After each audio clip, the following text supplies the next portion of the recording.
এবারও কোরবানির পশুর চামড়ার ব্যাপক দরপতন ঘটেছে।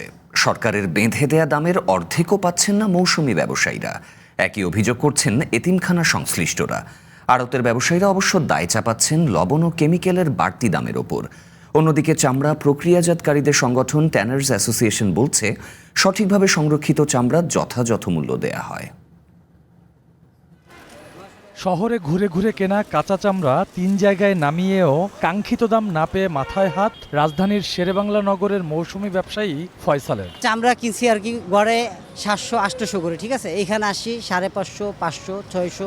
ফয়সালের মতো একই দশা রাজধানীতে মৌসুমি চামড়া ব্যবসায়ীদের। নির্মাণে number 1 Shah cement. Science lab থেকে লালবাগের পোস্তা, কোথাও ঘুরে কেনা দামে চামড়া বিক্রি করতে না পারার অভিযোগ তাদের। গতবার বিক্রি করছে দুইটা প্রায় 1600 টাকার মতো, কিন্তু এবার আর রেট ওরকম দিচ্ছে না, এবার দিচ্ছে 1200 টাকা। মহলায় 600-700 করে কিনা, এদিকে হারা 400 করে। চামড়া সংরক্ষণে এবারও বিভিন্ন মাদ্রাসায় বরাদ্দ দেওয়া হয়েছে 20 কোটি টাকার লবণ, কিন্তু পোস্তায় চামড়া বিক্রি করতে আসা মাদ্রাসার লোকজন বলছে তারা কোনো টাকা পায়নি।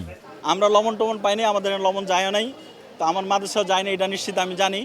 গত বছরের তুলনায় সরকারিভাবে চামড়ার দাম বর্গফুটে 2 টাকা বাড়লেও তারা মৌসুমি ব্যবসায়ীদের কম দিচ্ছেন কেন জানতে চাইলে বলেন, কাঁচা চামড়া সংরক্ষণে খরচ বেশি।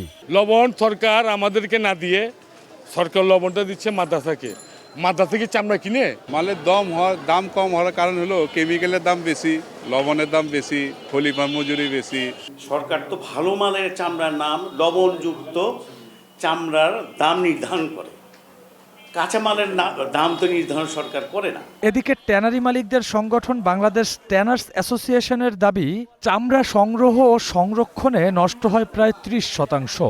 সঠিকভাবে সংরক্ষণ করা চামড়ার নির্ধারিত দাম পরিশোধ করেন তারা।